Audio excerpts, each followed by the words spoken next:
I never thought my life would come to this. People often looked at me and my family and saw perfection, a stable marriage, a well-kept home, and a son anyone would be proud of. But appearances are often deceiving, and inside, I was withering.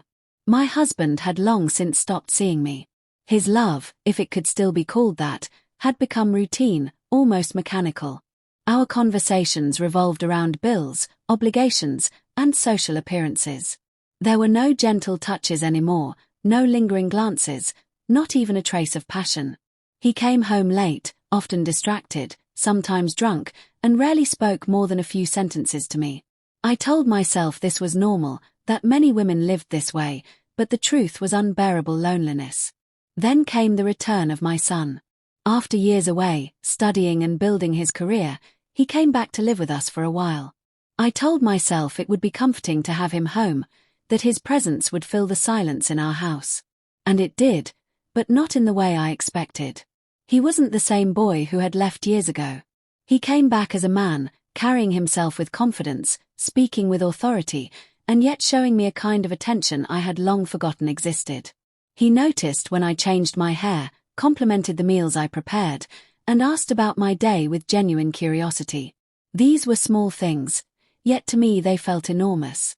At first, I dismissed it as natural affection. I reminded myself that he was just being thoughtful, the way sons should be. But something shifted the night he stayed up late with me in the kitchen. We sat at the table long after the house was quiet, sipping tea and laughing at stories. His laughter was warm, filling the emptiness I had lived with for years. When he leaned across the table and touched my hand, it was innocent, but my heart skipped a beat. I told myself I was imagining the way his touch lingered, but deep inside, I knew I wasn't. Days turned into weeks, and I found myself anticipating his presence. I noticed how his eyes held mine a second longer than necessary, how his voice softened when he spoke to me. I caught myself dressing with more care, lingering in front of the mirror before dinner. The guilt gnawed at me, but the thrill was undeniable. For the first time in years, I felt alive, desired, seen. It terrified me and thrilled me all at once. I lay awake at night, staring at the ceiling, hearing his footsteps in the hall. My mind whispered things I dared not acknowledge. What kind of mother feels this way? What kind of woman entertains these thoughts? Yet my loneliness was louder than my conscience. I had been starved of love for so long that even the faintest suggestion of it consumed me. I could have resisted. I should have. But instead, I let those moments linger, let them grow roots in my heart. I told myself it was harmless, that it was just a passing storm. But deep down, I knew better. Something dangerous was brewing between us, something that would shatter the fragile mask of perfection I had worn for so long. And though I feared it, I couldn't bring myself to stop it. Because for the first time in years, I wasn't invisible anymore. Nights became our undoing. When the world slept, when my husband shut himself away in his study or collapsed in bed without a word, my son and I drifted toward each other as though pulled by an invisible force. What began as casual conversations in the kitchen grew heavier with each passing evening. He asked me questions no one else had ever bothered to ask, about my childhood dreams, my favorite songs, even the regrets I carried silently. His eyes never wavered from mine, and the weight of that attention made my chest tighten with a dangerous kind of warmth. I told myself I was only enjoying the company of someone who truly cared, but deep inside I knew it was more. There was a tenderness in him that I craved, a longing reflected in his gaze that mirrored my own unspoken hunger. I began to notice his scent when he leaned too close, the warmth of his arm brushing mine when we sat side by side. These moments weren't accidents. They were confessions without words. Every time it happened, I told myself it must be the last. Yet I never pulled away. One evening, it all unraveled. A storm raged outside, the house dark and trembling with thunder. My husband had left earlier, too occupied with work to notice the electricity between us. My son and I sat in the living room, candles flickering between us, the air heavy with silence. He reached over to fix the shawl slipping from my shoulder, his fingers brushing my skin. That touch burned through me, awakening every hidden ache I had locked away for years. I froze, waiting for him to retreat, but he didn't. His hand lingered, his eyes searching mine for permission I could not give aloud. I should have stood up. I should have ended it right there. Instead, I leaned closer, my lips trembling as if every ounce of loneliness I had endured was begging for release. When his mouth met mine, it was hesitant at first, like a secret neither of us wanted to claim. But the hesitation vanished quickly, replaced by a hunger too strong to resist. My hands trembled as they clung to him, my heart racing with the weight of what we were doing. The storm outside raged, but the storm inside me was louder, consuming every shred of reason. When the kiss broke, silence pressed down on us. He looked at me with shock, fear, and something else, something that told me he would not walk away. My chest rose and fell in uneven breaths, shame and desire tangled in a knot I could never undo. I whispered that it could never happen again, but even as I said it, I knew I was lying. The truth was undeniable. I had crossed a line I could never uncross. That night was the point of no return. It wasn't just a kiss, it was surrender. I had given in to the hunger that had been building between us, and I couldn't pretend anymore. I had betrayed my vows, my role, my very identity. And yet, in that betrayal, I felt more alive than I had in decades. The morning after was suffocating. I went about my routine as though nothing had changed, pouring coffee, arranging breakfast, avoiding mirrors that might reflect the truth burning across my face. My husband sat at the table, buried in his phone, muttering about deadlines and meetings. He didn't notice the way my hands shook as I set down his cup. He didn't see the guilt in my eyes. To him, I was invisible as always. But my son noticed. His gaze followed me, steady and unflinching, carrying the weight of what we had shared the night before. Every stolen glance between us felt louder than the clatter of dishes. All day, my thoughts clawed at me. Shame battled with a secret thrill, the memory of his lips still imprinted on mine. I told myself it had been a mistake, a moment of weakness never to be repeated. But my body betrayed me. I longed for it again.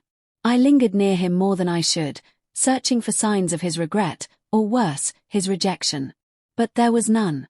His silence said everything. He wanted what I wanted, even if neither of us dared to admit it aloud. The discovery came faster than I ever imagined. It was late evening, the house dim, my husband already gone out for yet another supposed meeting. I stood in the hallway, my son close, too close, his hand brushing mine as though testing if I would pull away. I didn't. My breath caught, and before I realized, his arms were around me.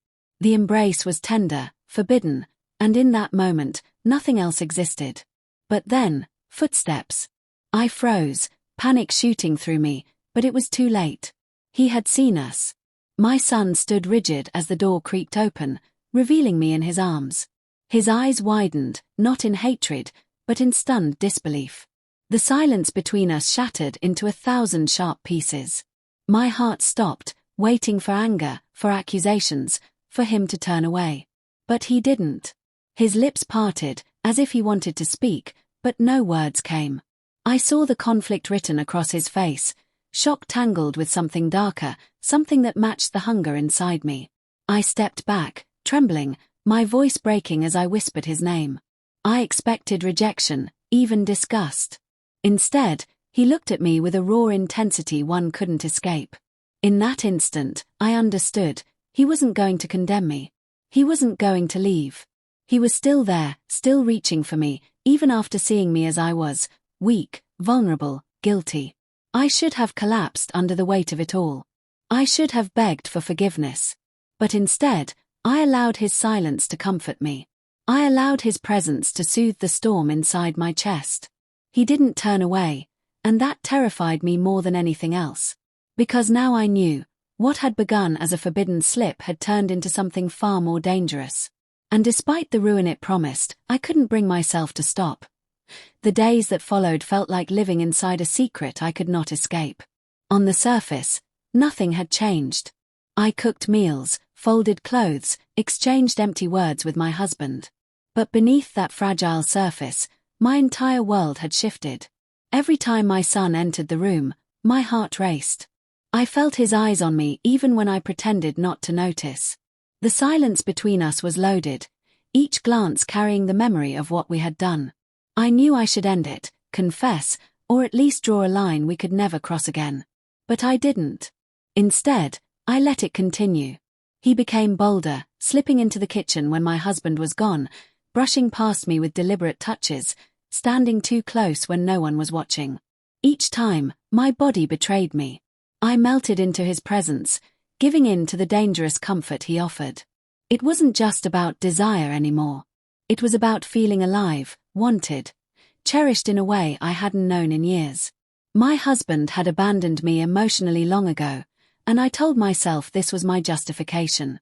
But deep inside, I knew I was weaving lies around myself just to survive the guilt. Our secret affair grew heavier with every stolen moment. At night, I lay in bed beside my husband, listening to his steady breathing, while my thoughts drifted to the other side of the house.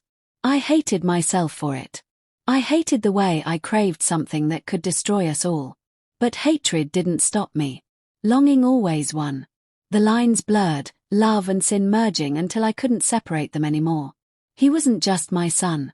He was my confidant, my comfort, my forbidden lover. And that truth was unbearable and irresistible all at once. Fear began to creep in. Every knock at the door made me flinch. Every glance from neighbors felt like suspicion. I wondered how long we could live like this, hiding in plain sight. One mistake, one careless slip, and everything would collapse. Sometimes I thought of confessing, ending it before it destroyed us completely. But then he would look at me with that fierce devotion, that hunger that made me feel 20 years younger, and all my resolve dissolved. I clung to him because I didn't want to return to being invisible. The weight of secrecy gnawed at me until I could barely breathe. I knew it couldn't last. Nothing built on betrayal and silence ever does. But still, I chose to keep it alive.